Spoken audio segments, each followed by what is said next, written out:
안녕하십니까. 매일신문 뉴스 한송입니다. 첫 소식입니다. 제7회 성주 참외 전국 마라톤 대회가 29일 성주 성박숲 일원에서 성황리에 개최됐습니다.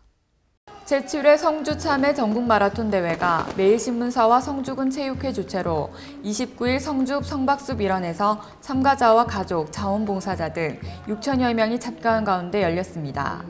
선수 5천여 명이 참가한 이번 대회는 하프코스 부문 참가자들이 오전 9시에 성박숲을 출발한 뒤 10분 간격으로 10km와 5km 출전자들이 뒤따르는 방식으로 진행됐습니다.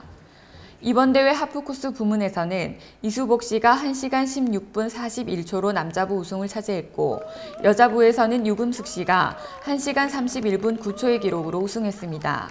오늘은 초반부터 좀 편안한 마음으로 뛴다는 마음으로 뛰어가지고 좋은 결과 얻는 것 같습니다.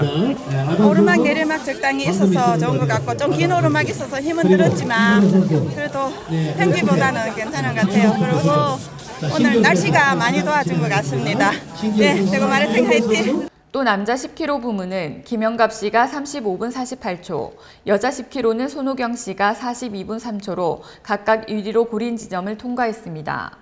김한곤 성주 군수는 올해로 7회째를 맞은 성주 참외 전국 마라톤 대회가 마라톤 동호인들의 관심과 사랑 속에 국내 유명 메이저 대회만큼 성장했다며 앞으로도 전국 제1의 명품 대회가 되도록 만들어가겠다고 밝혔습니다. 선글라스를 낀 여성 경찰 간부가 검사는 경찰의 출석 요구에 즉각 응하라며 1인 시위를 벌였습니다. 검찰청 앞에서 한 여성이 1인 시위를 하고 있습니다. 박모 검사에게 경찰의 소환 요구에 즉각 응하라는 겁니다. 이 여성은 현직 경찰 간부인 이지은 경감입니다. 이 경감은 오늘 하루 휴가를 내 서울에서 대구까지 찾아와 2시간 가까이 침묵 시위를 벌였습니다. 경찰관에게 막말을 했다는 이유로 박 검사를 고소한 사건 수사에 검찰이 협조하지 않자 항의차 시위에 나섰습니다. 경찰 개인으로서 이 검사의 특권의식의 부당성을 알릴 수 있는 방법은 1인 시밖에 없다고 생각을 했었습니다. 따라서 많은 분들이 이 제 취지에 동감을 하신다면 이 시위가 릴레이 시위로 이어지기를 기대하겠습니다. 사건은 지난달 초 경남 밀양경찰서 정모경위가 수사를 지휘하던 박 검사가 심한 모욕을 줬다며 고소하면서 불거졌습니다. 경찰은 합동수사팀을 꾸리고 폭언을 듣는 것을 목격한 박모 씨에 대한 증인신문을 2차례 신청했지만 검찰은 모두 기각했습니다. 이에 수사팀은 박 검사에게 다음 달 3일까지 경찰서에 직접 출석하라고 요구한 상황입니다. 경찰의 1인 시위까지 불러온 검경관 갈등이 어디까지 평행선을 그릴지 관심이 쏠리고 있습니다. 매일신문 장성현입니다. 포항 남부경찰서는 28일 김영태 당선자를 재소환했습니다. 김 당선자는 이날 조사에서 불법 사전 선거운동 사실 일부를 시인했습니다. 포항 남부경찰서는 재수 성추행 의혹과 불법 선거운동 혐의를 받고 있는 19대 총선 포항 남을릉 선거구 김영태 당선자를 28일 재소환했습니다. 김 당선자는 이날 오후 1시 경찰의 피의자 신분으로 출석해 자신의 사무실 직원 김모 씨와 대질 신문을 받았습니다. 경찰 관계자에 따르면 경찰에 2번째로 소환된 김 당선자는 이날 6시간여의 조사 끝에 불법 선거운동 사실을 일부 시인했다고 밝혔습니다. 이에 따라 경찰은 지난해 3월 초부터 올 3월까지 서울 여의도의 사무실에서 유권자들에게 사전 선거운동을 한 전화홍보요원들에 대한 보강조사를 마무리하는 대로 김 당선자와 이들에 대한 영장을 신청할 방침입니다. 경찰에 따르면 이날 김 당선자는 재수 성추행 의혹에 대해서는 녹취록의 음성이 본인임을 인정했으나 성추행 사실은 전면 부인해 녹취록 조작 여부를 철저히 조사하겠다고 말했습니다. 최근 학교 폭력이 심각한 사회적 이슈가 되고 있는데요. 대구에서는 이를 소재로 뮤지컬을 만들어 예방교육을 하는데 학생들의 호응이 높다고 합니다.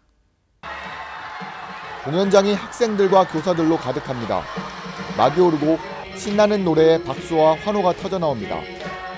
학교 폭력에 시달리던 학생이 고통스러워하자 단식과 함께 숙연해집니다. 선인장 꽃피다라는 제목의 이 뮤지컬은 학교 폭력을 일삼던 남학생이 여자친구가 학교 폭력을 당한다는 사실을 알고 자신의 행동을 반성한다는 내용입니다.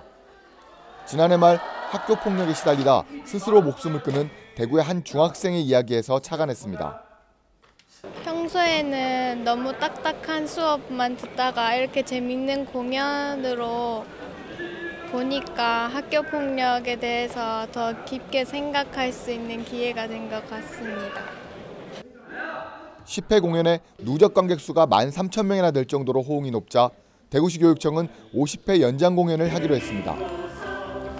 학생들하고 또 우리 부모님들하고 우리 선생님들이 좀 같이 봤으면 좋겠어요. 학교 폭력에 관한 해법 원인과 해법을 동시에 좀 찾을 수 있을 것 같습니다. 딱딱한 강연에서 벗어난 체감형 학교 폭력 예방 교육이 효과를 거둘 수 있을지 주목됩니다. 매일신문 장성현입니다. 경북도는 울릉도의 모든 차량을 전기차로 교체하는 탄소제로 프로젝트를 추진한다고 밝혔습니다. 경북도는 29일 울릉도의 모든 차량을 전기차로 교체하는 탄소제로 프로젝트 사업을 추진한다고 밝혔습니다. 울릉도를 명품 녹색섬으로 만들기 위해 4,200여 대에 달하는 울릉도의 차량을 전기 자동차로 교체할 방침입니다.